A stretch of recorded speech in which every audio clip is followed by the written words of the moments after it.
politician, but he's not just any politician. His biography is what you'd expect from the protagonist of a best-selling political fiction novel. However, dear viewer, this is a flesh and blood politician with both a good side and a dark side. We're talking about Benjamin Netanyahu, Israel's prime minister and the most powerful politician the country has had in the last 2 decades. This is a country that works. People work, they invent things that change life. This is past, this is future. Yes, okay, perfect. I found in the times that I've been in government that the most rapid technology transfers occur when businesses operate with each other. Israel is often called the startup nation. I call it the innovation nation. The future belongs to those who innovate. Those who don't innovate, whether in companies or in countries, will fall behind. Innovation is the only way to consistently add value to your products and services in an increasingly competitive global economy. But you may be wondering, why are we talking about Netanyahu today? Why is he so important? Well, folks, what if I told you that this man was the architect who basically designed the Israel that we know today? Yes, you heard that right. We're talking about a politician who has so much character that he actually attacked the very president of the United States in front of his own Congress. Yes, indeed, this happened to Barack Obama. So don't tell me that this guy isn't tough.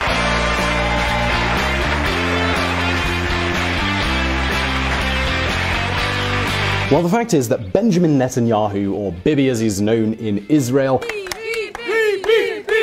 has done practically everything in his country. During his time as a soldier, and remember here that military service is mandatory in Israel, he commanded a special forces unit, and he participated in plenty of operations which have names like you'd see in a Hollywood movie. Names like Operation Inferno and Operation Isotope, where, by the way, Netanyahu was shot while his unit rescued a plane hijacked by the terrorist group, the Black September Organization. Look, I'm 28 years old. I've had to defend my country in 2 wars and in many battles. And by the way, here's some curious trivia. In 1973, when the Yom Kippur War broke out between Israel and its Arab neighbors, Netanyahu, who was studying in Boston, returned home to rejoin the special forces until the war ended. But moving on from trivia, let's continue. The fact is that after studying in the United States and spending some time working in consulting, he got involved in politics, where again, he's done everything. He has been a member of parliament, an ambassador to the UN, Minister of Foreign Affairs, Minister of Finance, and of course, Prime Minister for 4 terms. In fact, my friends, he's about to become the Israeli Prime Minister with the longest time in office. However, now his position of influence and power is being questioned. So let's take a look at what is happening and why this man is an election-winning machine.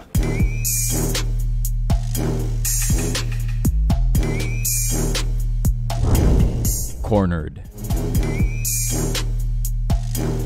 On February the 12th, 2018, after a year of investigations, the Israeli police recommended the Attorney General bring charges against Benjamin Netanyahu. You see, the police state there are clear indications of corruption, bribes, and influence peddling. They accused the Prime Minister of having received gifts of hundreds of thousands of dollars, of having conspired to influence the media, and also of having protected millionaire corruption in the multi-million-dollar process of buying German submarines. And you know what? This isn't the first time that Israel's police have accused him. They also did it in 1997 and again in 1999 during Netanyahu's first term as Prime Minister. Back then, the accusations ended with no charges. And now, again, the Prime Minister has made it very clear that he will not yield. Netanyahu might not be the most popular guy on the planet, but one thing is absolutely certain. Every time Bibi has come to power, he's done so under very, very difficult conditions. During his first term, when he came to power in 1996, the country was greatly unbalanced, with an uncontrolled public deficit and growing external debt. In 2003, when he was appointed Minister of Finance under Ariel Sharon's government, the country was undergoing its worst recession. And the most current time was in 2009, just when his country was suffering the consequences of the great international financial crisis. Well, in all these cases, Netanyahu's recipes they worked. And not only that, with his policies, Bibi has transformed this country's identity. Thanks largely to his governance, Israel has gone from being a place with chronic imbalances and crises, a country that in 1984 had to be rescued by the United States, to becoming a prosperous country with well-organized accounts and a worldwide power in technology and innovation.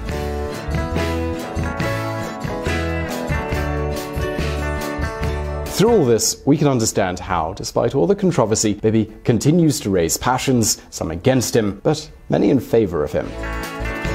But many of you might now be thinking, okay, but what were, or rather, what are Benjamin Netanyahu's recipes? Well, that's exactly what we're going to look at next. Traditionally, Israel was a socialist country with high taxes, a lot of regulation, and a very large government. Well, Bibi's mission was to change this model once and for all and enforce another that would organize the accounts and improve the country's competitiveness. I mean, check this out.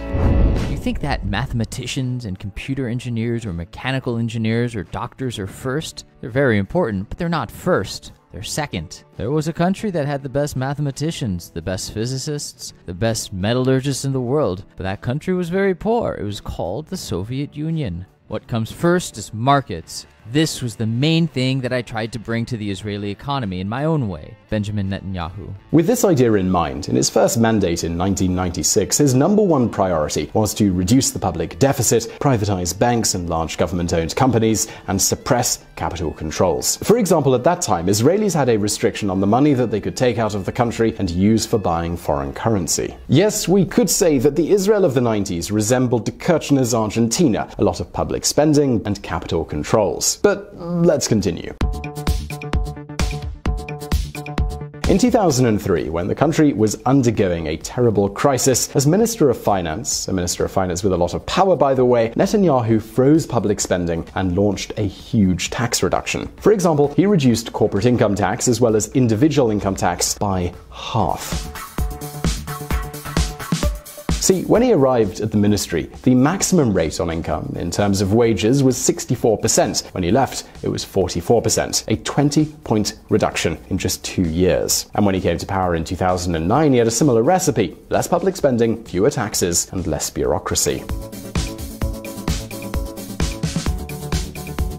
In addition, in recent years, he managed to get Israel, once and for all, to exploit its huge natural gas reserves.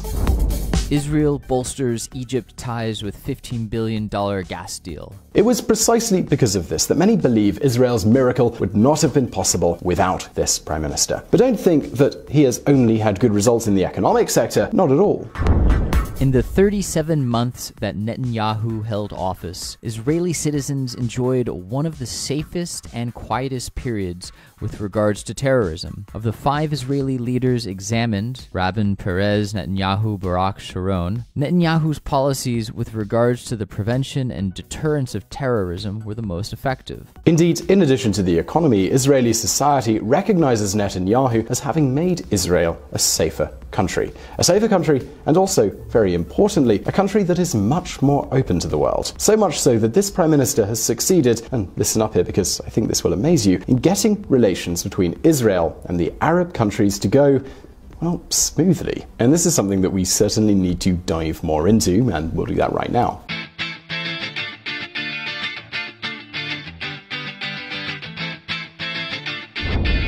The external approach. So you probably know the popular saying, my enemy's enemy is my friend. Well, it looks as if something like this is happening in the Middle East, with Iran and with fundamentalist groups like ISIS. I mean, check out the news that the New York Times published on February the 3rd, 2018. Secret alliance. Israel carries out airstrikes in Egypt with Cairo's okay. Pay close attention to this news bomb. In the last 2 years, Israel has carried out more than 100 aerial attacks with planes, helicopters and drones against fundamentalist groups in Egypt, particularly against the so-called Islamic State of Sinai. That is, an Arab government, in this case the Egyptian government, has authorized Israel to carry out attacks and operations within its territory, which is really quite amazing. But that's not all. Israel's relations with Jordan and Egypt are better than ever, but they're also growing stronger with other Arab countries, including Saudi Arabia. Yep, you heard that right. Now, they still aren't formal, but they are happening behind closed doors. There is an alignment of Israel and other countries in the Middle East that would have been unimaginable 10 years ago. Certainly in my lifetime, I never saw anything like it, and I'm at the age of the State of Israel, more or less, so it's an extraordinary thing. So how about another example? Well, after 70 years of prohibition, and for the first time, Saudi Arabia has authorized an Israeli commercial flight to cross its airspace. Since March, Air India flights between New Delhi and Tel Aviv will cross Saudi airspace. This might seem like a small step, but it's really not. And you know what? It's not just the Arab countries. The Prime Minister has set his sights on the East and has also established surprisingly good relations with India, Australia, Singapore, and even China. We are very much excited by the Belt and Road Initiative, and what we seek is merely an express lane in this Belt and Road that is called China-Israel relations. And what's more, Netanyahu led the first visit of an Israeli prime minister to Latin America. In 2017, he visited Mexico, Colombia, and Argentina. And in Africa, well, it's more of the same. Israel is coming back to Africa, and Africa is coming back to Israel.